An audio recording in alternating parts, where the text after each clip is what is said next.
네, 반갑습니다. 재정학 15장 공공요금 이론 같이 볼게요. 공공요금 이론 종합입니다. 비용 체감 산업에 관해서 볼게요.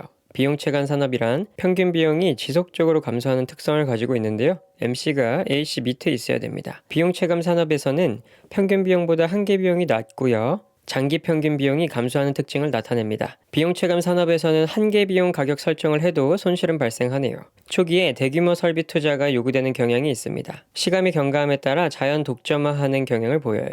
초과 수요가 존재할 경우 공공요금을 책정하는 방법에 대해서 볼게요. 토지의 경우 공급이 부족해서 공급 곡선은 수직을 이루고요. 공급이 비탄력적이고요. 제한된 재화가 얻는 수입을 경제적 지대라고 부릅니다. 반대로 공급 부족을 야기해서 경제적 지대를 추구하고자 하는 행위를 지대 추구 행위라고 해요. 예를 들어서 변호사 수 제한하고 의사 수 제한하고 이런 식으로 공급을 강제적으로 제한하면서 공급 부족을 야기하는 행위를 지대 추구 행위라고 합니다. 한계 비용의 경제적 지대를 추가한 공공요금인데요. P는 MC에서 경제적 지대를 추가한 공공요금을 적용해요.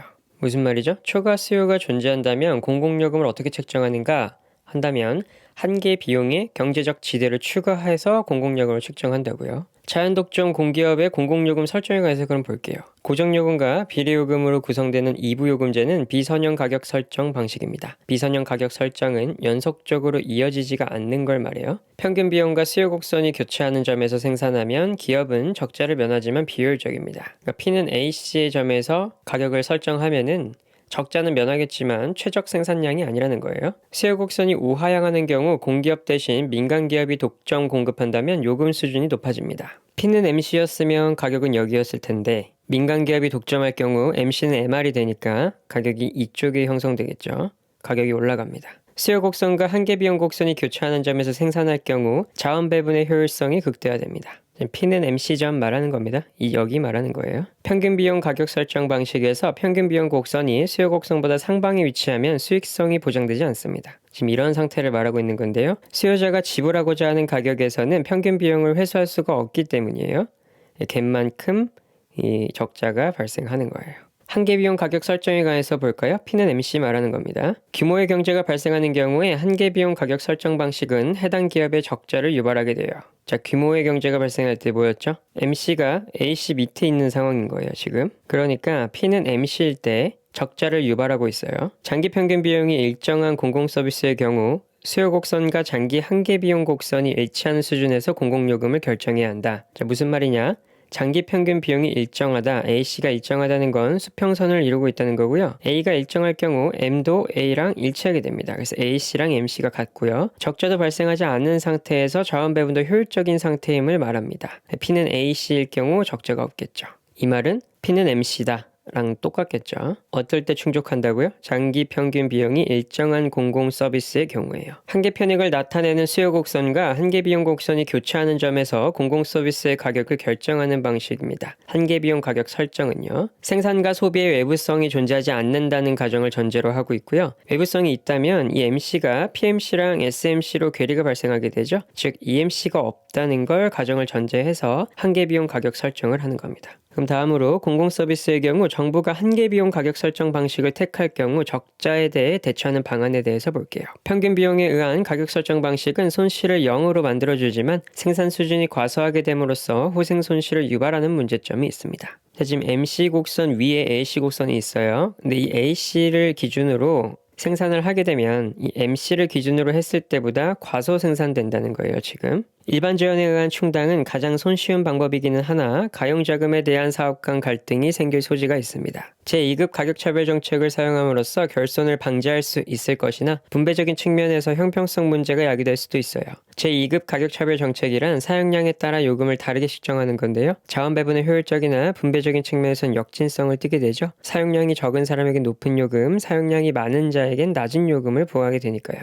2부 가격 제도의 경우 가입비로 인한 한계 소비자의 효율적인 의사결정이 조회될 수도 있습니다. 고정비가 있고 사용하는 것만큼 내는 게 딱 갇혀 있는 거니까. 자, 한계 소비자란 이용할까 말까 경계선에 있는 소비자를 말하고요. 고정비 또는 가입비의 부담으로 결정을 취소하게 됩니다. 공기업들의 요금 결정에 관해서 볼까요? 양이 많다는 건 그만큼 중요하다는 거예요. 평균 비용 가격 설정 방식이 있습니다.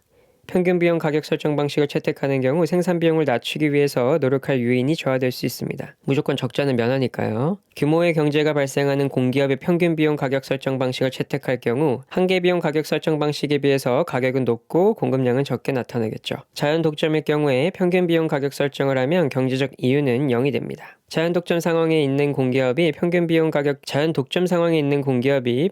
가격 설정 방식을 채택할 경우 결손이 발생하는 문제를 해결할 수 있어요. 규모의 경제가 존재할 때 효율적인 생산량은 도출할 수가 없겠죠. 한계 비용 가격 설정 방식을 보면요. 한계 비용 가격 설정 방식을 채택하는 경우 규모의 경제가 발생하는 공기업은 적자를 보게 됩니다. 규모의 경제가 존재할 때 한계 비용 가격 설정을 할 경우 결손이 발생하기 때문인데요. 비용 체감 산업의 경우에는 한계 비용 가격 설정 방식을 적용하면 효율성을 달성하지만 손실이 발생하고요. 자연 독점 상황에 있는 공기업이 한계 비용을 맞추어 가격을 설정하는 경우에 해당 공기업은 적자를 보게 됩니다. 평균 비용 곡선이 우하향하는 경우는 규모의 경제가 있다고 보고요. MC 방식은 A씨에 비해 사업 손실이 증가하게 됩니다. A씨 밑에 항상 MC가 있으니까요. 공기업의 손실을 보전하는 방법으로 차별요금제랑 이부요금제를 고려할 수 있습니다. 규모 수익 불변 현상이 존재한다는 건 생산량 2배 늘릴 때 생산 비용도 2배 증가한다는 걸 말하는데요. 이때는 A씨, MC 모두 수평선을 말합니다. 적자 발생하지 않으면서 효율적인 생산이 가능한 상태를 말해요. 뭐가요? 규모 수익 불변 현상이 존재할 때. 요금 결정에는 램지 가격 설정 방식도 있습니다. 램지 가격 설정 방식은 소득 분배 측면에서 바람직하지 않고요. 수요의 가격 탄력성이 높은 분야에서는 수요의 가격 탄력성이 낮은 분야에는 높은 요금을 측정합니다.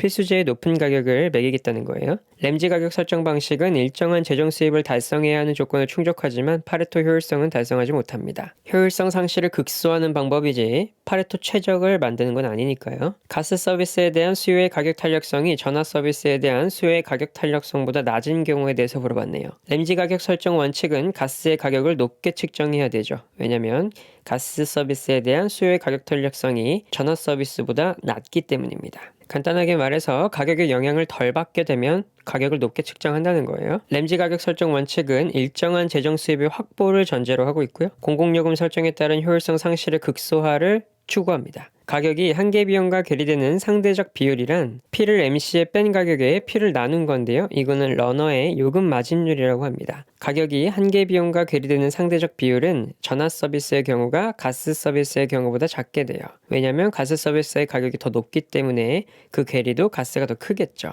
두 서비스에 대한 러너 요금 마진율은 각 서비스에 대한 수요의 가격 탄력성에 반비례하도록 책정되어야 함을 의미합니다. 간단하게 가격도 높으면 괴리도 크고요. 그렇기 때문에 반비례하도록 책정된다는 거예요. 탄력성이 낮을수록 높으니까. 램지 가격 설정 원칙은 분배적 측면에서 문제를 발생시킬 가능성이 있고요. 가격 탄력성이 낮다면 필수제를 의미합니다. 2부 가격제도 볼까요?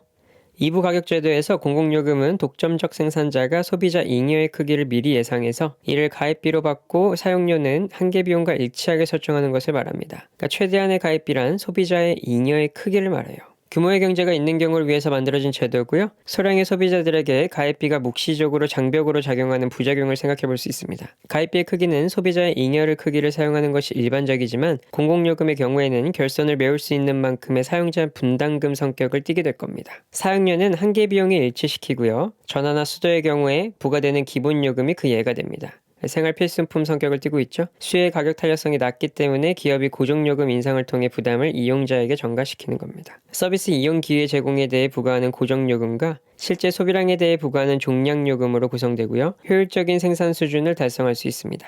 자세하게 들어가면 최적 2부 요금도 있어요. 최적 2부 요금에서 고정수수료와 사용요금의 비중을 결정할 때는 고정수수료에 대한 탄력성이 작으면 고정수수료를 높게 책정하고 대신에 사용요금을 낮게 책정하는 것이 사회적 후생을 증가시킵니다. 항상 탄력성에 반비례하게 요금을 측정하면 효율성은 높아지게 돼요. 램지의 가격 설정 방식하고 유사하죠. 단일 요금 부과의 경우에 비해서 더 높은 효율성을 달성할 수 있습니다. 최적 2부 요금은 비용 함수와 수요 함수 그리고 소비자 선호를 이용하면 산출할 수 있어요. 그리고 공공요금 설정에는 최대 부하 가격 설정이라는 것도 있는데요. 최대 부하 가격 설정에서 비부하기 즉 비수기의 단위당 공공요금은 한계 비용 수준으로 설정하는 것이 효율적입니다. 비수기의 한계 비용은 SMC 단기 한계 비용을 의미하고요. 성수기에는 LMC 장기 한계 비용을 적용하게 됩니다. 그러니까 비수기의 한계 비용은 고정 비용은 받지 못하고 가변 비용만 받게 되고요. 성수기의 장기 한계 비용은 고정비용과 비수기에 받지 못한 고정비용을 포함해서 가변비용까지 다 받게 됩니다. 성수기와 비수기에 따라 요금을 달리함으로써 수요의 변동폭을 줄여 설비의 최적 이용을 실현하기 위한 겁니다. 성수기 수요자들이 가격은 고정 설비 비용과 성수기 수요자들의 한계 가변 비용을 합한 것으로 결정되고요. 한계 가변 비용과 한계 비용은 다른 겁니다. 한계 비용 안에 한계 가변 비용하고 한계 고정 비용이 합쳐져 있는 거예요. 제2차 가격 차별 방식 보면요. 공평성 측면에서 문제가 생길 수 있고요. 아까 위에서 봤었죠? 사용량이 적은 저소득층이 높은 금액을 책정하기 때문이에요. 마지막으로 공공요금 부과에 관해서 좀 볼게요. 공공요금 부과의 정당성은 공공요금이 가격 기능을 수행하게 하여 자원 배분의 효율성을 높이는 데 있고요. 비용 체감의 산업의 경우에는 한계 비용 가격 설정 방식을 적용하면 효율성을 달성하지만 손실이 발생합니다. 그리고 비용 체감 산업의 평균 비용 가격 설정 방식으로 적용하면 손실은 발생하지 않지만 과소 생산으로 인한 비효율성이 발생하고요. 마지막 요약 같네요, 꼭 그쵸? 공공요금 부과를 통해서 소득 재분배 목표를 달성하려는 정책은 효율성을 저하시킬 뿐만 아니라 손실 보전 문제를 발생시킬 우려가 있습니다. 손실 보전이 뭐냐면 가격 탄력성이 높은 지하에 가격을 올렸기 때문에 수요량이 가격 상승폭보다도 크게 하락해서 적자가 발생할 수도 있다는 걸 말합니다. 공기업이 도입한 서비스 공급에 대해 차별 가격을 적용하면 수요의 가격 탄력성이 높은 그룹에는 낮은 가격을, 낮은 그룹에는 높은 가격을 적용함으로써 효율성 상실을 최소화할 수 있습니다. 공공요금을 정부가 관리하는 중요한 이유 중 하나는 관련 공기업이 자연 독점 성격을 가지기 때문입니다. 자, 여기까지 15장 공공요금의 이론 봤고요. 다음 16장 공채론 보겠습니다. 수고하셨습니다.